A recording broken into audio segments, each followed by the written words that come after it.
Hello friends, welcome back to our channel Aishu സ്റ്റോറീസിലൂടെ എല്ലാ മക്കൾക്കും സ്വാഗതം.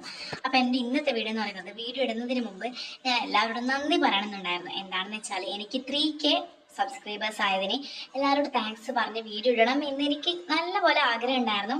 പിന്നെ എനിക്ക് കഴിഞ്ഞിട്ടുണ്ടായിരുന്നില്ല. ഇന്നിപ്പോൾ 3Kക്ക് താങ്ക്സ് പറയാൻ നോക്കുമ്പോഴേക്കും എൻ്റെ സബ്സ്ക്രൈബേഴ്സ് 4K ആയിട്ടുണ്ട്. അപ്പം എന്നെ സഹായിച്ച എന്നെ ഇഷ്ടപ്പെടുന്ന എല്ലാ മക്കൾക്കും വളരെ താങ്ക്സ് ഉണ്ട്. അപ്പോൾ എന്നെയും എൻ്റെ വീഡിയോസും ഇഷ്ടപ്പെട്ടവർ തീർച്ചയായും ലൈക്ക് ചെയ്യാനും ഷെയർ ചെയ്യാനും സബ്സ്ക്രൈബ് ചെയ്യാനും മറക്കരുത്. നമുക്ക് നേരെ കഥയിലൂടെ കിടക്കാം. അപ്പോൾ ഇന്നലെ ഞാനൊരു അടിപൊളി കഥ ഇട്ടിട്ടുണ്ട്. അപ്പോൾ അത് ഇഷ്ടപ്പെട്ടവർ തീർച്ചയായിട്ടും അതിൻ്റെ പാർട്ട് 2 എന്ന് കമൻറ്റ് ഇടാൻ ഞാൻ പറഞ്ഞിട്ടുണ്ട്. അപ്പോൾ പാർട്ട് 2 എന്ന് കമൻറ്റ് ഇട്ടവർക്ക് എല്ലാവരും ചോദിക്കുന്നുണ്ട്, ഞാൻ ഈ വീഡിയോസിൻ്റെ അടിയിൽ പാർട്ട് 2 വേണമെങ്കിൽ കമൻറ്റ് ഇടാൻ പറയണം, പക്ഷേ കമൻറ്റ് ഇട്ടപ്പോൾ പാർട്ട് 2 ഇടുന്നില്ല, അതെന്താണ് എന്ന്. കാരണം അപ്പോൾ ഗായ്സ് സോറി, എന്താണെന്ന് വെച്ചാൽ ഞാനൊരു ഫുഡ് ഓർഡർ ആക്കിയിട്ടുണ്ടായിരുന്നു. അപ്പോൾ ഡെലിവറി പയ്യൻ വന്നിട്ടുണ്ടായിരുന്നു, അവൻ്റെ ക്യാഷൊക്കെ കൊടുത്ത് സെറ്റായി. അപ്പോൾ നമുക്ക് നേരെ കഥയിലൂടെ കിടക്കാം. പിന്നെ എല്ലാവരും ചോദിച്ചിട്ടുണ്ട് എന്തുകൊണ്ട് പാർട്ട് 2 വീഡിയോസ് ഇടുന്നില്ല. കാരണം പാർട്ട് 1 ആയിട്ട് ഞാനൊരു വീഡിയോ ഇടുന്നെങ്കിൽ ആ വീഡിയോ വൈറലായെങ്കിൽ മാത്രമേ പാർട്ട് 2 ഇടത്തുള്ളൂ. കാരണം അത് വൈറലായില്ലെങ്കിൽ, അത് ലൈക്കും കമൻറ്റൊക്കെ കുറവെങ്കിൽ നമ്മൾ സ്വാഭാവികമായിട്ട് എന്ത് വിചാരിക്കും, ആ വീഡിയോ വാങ്ങില്ല, ആ വീഡിയോ കാണാൻ ആർക്കും താല്പര്യമില്ല. അതുകൊണ്ട് പാർട്ട് 2 ഇടാത്തത്. അപ്പോൾ പാർട്ട് 1 വേണം, പാർട്ട് 2 അഥവാ വൈറലായ വീഡിയോക്ക് മാത്രമേ പാർട്ട് 2 ഇടത്തുള്ളൂ. അപ്പോൾ നമുക്ക് നേരെ കഥയിലോട്ട് കിടക്കാം. അപ്പോൾ ഫസ്റ്റ് ഓഫ് ഓൾ എന്താണെന്ന് വെച്ചാൽ, എനിക്ക് ഒരു സുഹൃത്തുണ്ടായിരുന്നു, ഗൗരി എന്ന് പറഞ്ഞിട്ട്. അവളാണെങ്കിൽ അവളുടെ അമ്മയ്ക്ക് ഒറ്റൊരു മകളായിരുന്നു. പക്ഷേ ഞാനാണെങ്കിൽ 4 ആണുങ്ങളും 1 പെണ്ണുങ്ങളും. അതുകൊണ്ട് തന്നെ ചെറുപ്പത്തിൽ എനിക്ക് മൊബൈൽ ഫോണോ ഒന്നും തന്നെ തന്നിട്ടുണ്ടായിരുന്നില്ല. പക്ഷേ എൻ്റെ സുഹൃത്ത് എന്ന് പറയുന്നത് ഗൗരിയായിരുന്നു. അപ്പോൾ എൻ്റെ പേര് പറയാൻ മറന്നുപോയി, എൻ്റെ പേര് ഐശ്വര്യ. അപ്പോൾ ഗൗരിയുടെയും എൻ്റെയും പ്രശ്നം എന്ന് പറയുന്നത്, അവൾക്ക് എല്ലാത്തിനെ കുറിച്ച് എല്ലാം നല്ല ധാരണ ഉണ്ടായിരുന്നു. അതായത് ലവ് ആയാലും അവളായിരുന്നു എനിക്ക് എങ്ങനെയാണ് കുട്ടികൾ ഉണ്ടാവുക എന്നതൊക്കെ ചെറുപ്പത്തിൽ എനിക്ക് പറഞ്ഞു തന്നിട്ടുണ്ടായിരുന്നത്. അവളുടെ അമ്മയും അച്ഛനും അവൾക്ക് നല്ല രീതിയിൽ ഫ്രീഡം കൊടുത്തിട്ടുണ്ടായിരുന്നു. അതായത് ഫോണ് ചെറുപ്പത്തിൽ തന്നെ അവൾക്ക്, അതായത് പത്താം വയസ്സിൽ തന്നെ അവൾക്ക് ഫേസ്ബുക്ക് ഒക്കെ ഉണ്ടായിരുന്നു. എനിക്ക് 18 വയസ്സായിട്ട് പോലും ആരും തന്നെ ഫോൺ തന്നിട്ടുണ്ടായിരുന്നില്ല. അത്രയ്ക്ക് ഒരു സ്ട്രിക്റ്റ് ആയിട്ടുള്ള ഫാമിലി ആയിരുന്നു എൻ്റെതെന്ന് പറയുന്നത്. എൻ്റെ അച്ഛനും അമ്മയും എന്നെ അത്ര നല്ല രീതിയിലാണ് നോക്കിയിട്ടുണ്ടായിരുന്നത്. അവളെ നല്ല രീതിയിലല്ല എന്നല്ല, ഒരു കഥയാണ്. നമുക്ക് നേരെ കഥയിലൂടെ കിടക്കാം. അങ്ങനെ ചെറുപ്പം മുതലേ അവള് വേണ്ടാത്ത ഓരോ കാര്യങ്ങളും ശീലിക്കാൻ തുടങ്ങി. അതായത് പയ്യന്മാരുടെ കൂടെ പോവാറ്, പയ്യന്മാരുടെ കൂടെ കറങ്ങാറ് ഒക്കെ തന്നെ. അവൾക്ക് ഫുഡ് വാങ്ങിച്ചു കൊടുക്കലും, അവൾ എവിടെയെങ്കിലും പോയെങ്കിൽ പയ്യന്മാരായിരുന്നു അവളുടെ ബസ്സിന്റെ ക്യാഷ് ആയാലും ഓട്ടോ ആയാലും അവൾക്ക് വേണ്ട ഫുഡ് ആയാലും എവിടെയെങ്കിലും ഒരു പാർക്കിലൊക്കെ പോവുകയാണെങ്കിലും അവന്മാരായിരുന്നു അവളുടെ ടിക്കറ്റും ഒക്കെ തന്നെ എടുത്തു കൊടുക്കാറുണ്ടായിരുന്നത്. അവളുടെ ഒരു വണ്ടർഫുൾ ലൈഫായിരുന്നു. എനിക്കതൊക്കെ കണ്ട് ആഗ്രഹമുണ്ടായിരുന്നു. പക്ഷെ പറഞ്ഞിട്ട് കാര്യമില്ല, എനിക്കൊരു മൊബൈൽ ഫോൺ പോലും ആർക്കും മെസ്സേജ് അയക്കാനില്ലായിരുന്നു. അങ്ങനെ ഒരു ഞായറാഴ്ച അവൾ എന്നെ വിളിക്കുകയാണ്. അതായത്, ഐഷു, നീ ഒന്ന് എൻ്റെ വീട്ടിൽ വരെ വരണം. എന്താണെന്ന് വെച്ചാൽ എൻ്റെ അമ്മയൊക്കെ വേറെടുത്ത് പോയിരിക്കുകയാണ്. അപ്പം എനിക്ക് വീട്ടിൽ ആരുമില്ല, നീ വന്നിരുന്നെങ്കിൽ എനിക്കൊരു കൂച്ചായനെ എന്നൊക്കെ അവൾ വിളിക്കുമ്പോൾ എനിക്കാണെങ്കിൽ എൻ്റെ വീട്ടിൽ ബോറടിച്ചിരിക്കായിരുന്നു. ഞാൻ അവള് വിളിച്ച ഉടനെ ഒരു താമസമില്ലാതെ ഇറങ്ങി ഓടുകയാണ്. അങ്ങനെ ഞാൻ അവളുടെ വീട്ടിലോട്ടേക്ക് എത്തി. എനിക്ക് ഭാഗ്യത്തിന് ഒരു സ്കൂട്ടിയും ലൈസൻസും ഒക്കെ തന്നെ എൻ്റെ ഏട്ടന്മാർ വേഗം സെറ്റാക്കി തന്നു. അതുകൊണ്ട് എനിക്ക് അവൾക്കില്ലാത്ത 2 കാര്യങ്ങൾ എനിക്കറിയാം. അതായത് സ്കൂട്ടി ഓട്ടാനും കാർ ഓട്ടാനും. എനിക്ക് ഏട്ടന്മാരായത് കൊണ്ട് തന്നെ എനിക്ക് സ്കൂട്ടിയും കാറും ഒക്കെ ഓട്ടാൻ നല്ല രീതിയിൽ പഠിച്ചിട്ടുണ്ടായിരുന്നു. അങ്ങനെ ഞാൻ അവളെ പറഞ്ഞതോടെ ആ സ്കൂട്ടി എടുത്ത് വേഗം തന്നെ അവളെ വീട്ടിലോട്ട് പോയി.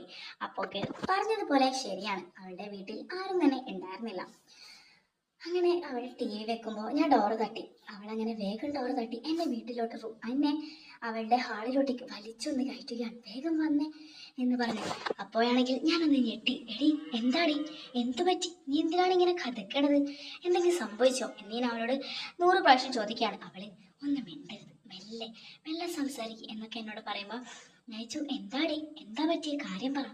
അപ്പോൾ അവൾ എന്നോട് പറഞ്ഞു, അടേ അതല്ല, സച്ചിന് ഇന്ന് എൻ്റെ വീട്ടിൽ വരാമെന്ന് പറഞ്ഞിട്ടുണ്ട്. സച്ചിനെ എനിക്ക് കാണണം, അതിനു വേണ്ടിയാണ്. അപ്പോൾ അമ്മ വീഡിയോ കോൾ ചെയ്താൽ നീ ആയിരിക്കണം അത് എടുക്കാറുണ്ട്. എന്നിട്ട് എൻ്റെ അടുത്ത് വരണം, ഞാനിവിടെ ഉണ്ട് എന്ന് അമ്മയോട് പറയണം. എൻ്റെ അമ്മയ്ക്ക് ആകെ വിശ്വാസമുള്ളത് നിന്നെ മാത്രമെന്ന് നിനക്ക് നല്ല പോലെ അറിയില്ലേടി, അതുകൊണ്ടാണ് ഞാൻ നിന്നെ ഇവിടെ വിളിച്ചത് എന്ന് അവൾ എന്നോട് പറയുമ്പോൾ എനിക്കാണെങ്കിൽ ഞാൻ ആദ്യമായിട്ടാണ് ഇങ്ങനത്തെ ഒരു പണിക്ക് നിൽക്കുന്നത്. അതുകൊണ്ട് തന്നെ എൻ്റെ കൈയും കാലൊക്കെ വിറക്കാൻ തുടങ്ങി. എൻ്റെ ശരീരം ആകെ തണുക്കാൻ തുടങ്ങി. എനിക്ക് എന്ത് ചെയ്യണം എന്ന് അറിയുന്നുണ്ടായിരുന്നില്ല. അങ്ങനെ അവൾ വേഗം തന്നെ ചുറ്റുഭാഗത്തൊക്കെ നോക്കി, അതായത് മറ്റു വീട്ടിലൊക്കെ ആൾക്കാരുണ്ടോ എന്നൊക്കെ അവൾ നോക്കുകയാണ്.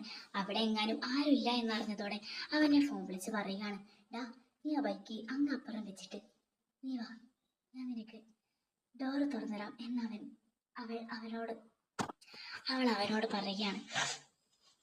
അങ്ങനെ ഞാൻ ഇതൊക്കെ കണ്ട് അതിശയപ്പെടുന്നു. എങ്ങനെ ഇവൾക്ക് ഇതൊക്കെ സാധിക്കുന്നു? ഞാൻ അവിടെ നിൽക്കുമ്പോൾ അവൾ മെല്ലെ ആ ഡോറ് തുറന്ന് അവനെ ഉള്ളിലോട്ടേക്ക് കയറ്റുകയാണ്. ആ കൈ പിടിച്ച് കയറ്റുകയാണ്. അങ്ങനെ ഞാൻ അതൊക്കെ അവിടെ നിന്ന് കാണുന്നുണ്ടായിരുന്നു.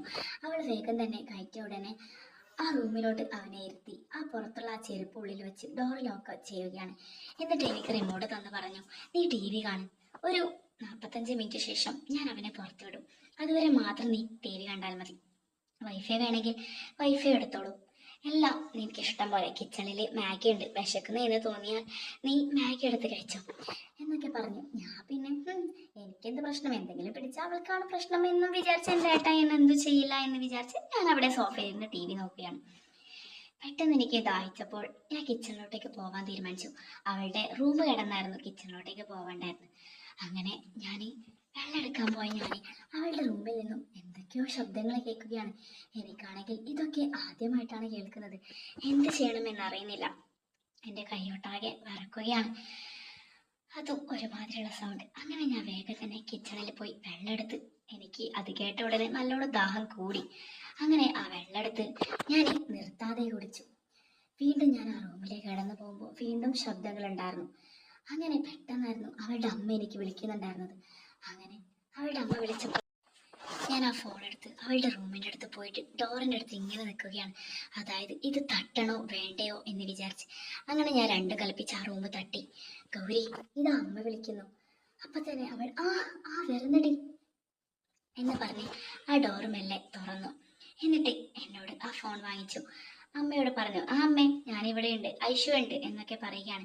അങ്ങനെ അമ്മ പറഞ്ഞു, നീ വേഗം അപ്പുറത്തെ വീട്ടിലോട്ടേക്ക് ഒന്ന് വരണം, അവിടെ നിങ്ങൾക്ക് രണ്ടുപേർക്കും ഞാൻ ചോറ് എടുത്ത് വെച്ചിട്ടുണ്ട്. അപ്പോൾ ആ ആൻറ്റി നിങ്ങൾക്ക് ചോറ് തരാൻ വേണ്ടിയിട്ട് വിളിക്കുകയാണ്, നീ വേഗം ആ ചേച്ചിയുടെ വീട്ടിൽ പോയി എന്ന് പറയുകയാണ്. അങ്ങനെ ഇവൾക്ക് സാരി ഉടുക്കാൻ അറിയായിരുന്നു. അങ്ങനെ ആ ചേച്ചി അവൾ ആ വീട്ടിൽ പോയപ്പോൾ ആ ചേച്ചി അവളെ അവിടെ നിർത്തിച്ചു, അതായത് അവളെ കൊണ്ട് സാരി ഉടുപ്പിക്കാൻ.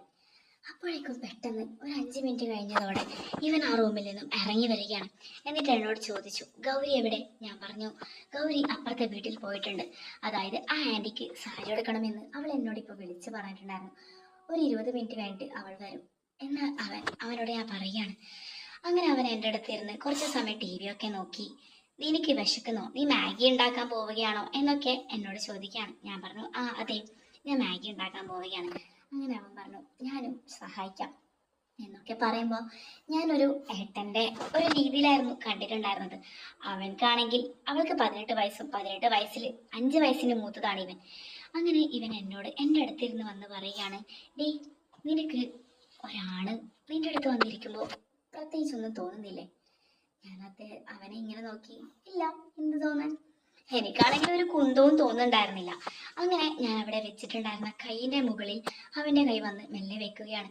അപ്പം തന്നെ എൻ്റെ കിളിയൊക്കെ പോവുകയാണ്. ഇവനെന്താണ് എന്നോട് ഇങ്ങനെ പെരുമാറുന്നത്? ഇതെങ്ങനെ ഗൗരി അറിഞ്ഞ എന്നെ അവളൊന്നും ചെയ്യില്ല, പക്ഷെ ഇവൻ്റെ കാര്യം കട്ട പുകയായിരിക്കും എന്ന് ഞാൻ വിചാരിക്കുന്നുണ്ടായിരുന്നു. അങ്ങനെ അവൻ മെല്ലെ എന്നോട് പറഞ്ഞു, എൻ്റെ കൺട്രോൾ മുഴുവൻ തെറ്റിയിരിക്കുകയാണ്, കാരണം അവൾ പകുതിയിൽ നിന്നായിരുന്നു പോയിട്ടുണ്ടായിരുന്നത്. എനിക്കിപ്പോൾ എന്തെങ്കിലും ചെയ്തേ പറ്റൂ, നീ എനിക്ക് വേണ്ടി ഒന്ന് സഹകരിക്കണം. ഞാനെന്ന് സഹകരിക്കാനാ? നീ ഒന്ന് കണ്ണടച്ച് നിന്നാൽ മാത്രം മതി, ഞാൻ ചെയ്തോളാം. അപ്പോൾ അവൾ പറഞ്ഞു, അയ്യോ അത് വേണ്ട, ഗൗരി അറിഞ്ഞാൽ. ഇല്ല, ഗൗരി ഇതറിയില്ല എന്ന് പറഞ്ഞ് അവൻ എന്നെ നിർബന്ധിച്ചിട്ട് അവിടെ എൻ്റെ ചോര തെറിച്ചു പോവുകയാണ്.